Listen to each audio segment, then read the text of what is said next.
Kia ora koutou, Happy New Year. Although it's not really that new anymore, I feel like here in Aotearoa we can say that until about probably the end of February. And if this is the first time I'm seeing you, Happy New Year. I am just integrating slowly back into work, as many of us do throughout January and the summer. And I wanted to touch on a couple of the things or the themes, shall we say, that we see a lot of around this time of year. This pressure to be, the whole new year, new you thing, this pressure that, right, I've got to make so many changes, I've got to be different, I've got to be more, I've got to be better in some way. And of course, no more is that true than when we enter a new year. And many of us might be thinking about changes, goals, things we want to do differently. The turn of the year gives us that opportunity. And I like to look at it like a new book. You've got these blank pages in front of you and you get to design the chapters you want to be in that book. It's almost like a clean slate, but it also isn't. So it's a clean slate and we get the excitement of, a whole new year, what are we going to do with it? And yet it's not really a clean slate because we've had all of the other years that have gone before. So there's an opportunity for us to continue building rather than starting from scratch every year.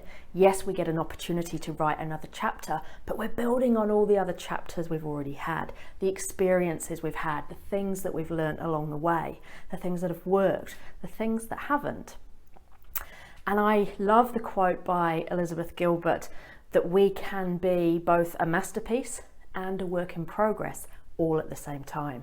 And I feel that that is true with this evolution of us and moving away from this pressure of new year, new you to what is some helpful questions we can ask ourselves at this time of year that will set us up for success. So here's some of the things that I've been using that have been helping me.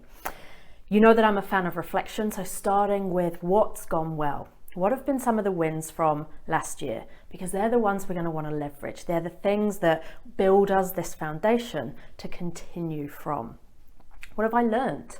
What were some of the challenges? What didn't go so well? Why? And what are the lessons that I can take forward with me into this year? What do I want to change? This is a good one. Where do I need to focus my time, effort, and energy? What needs to be different this year?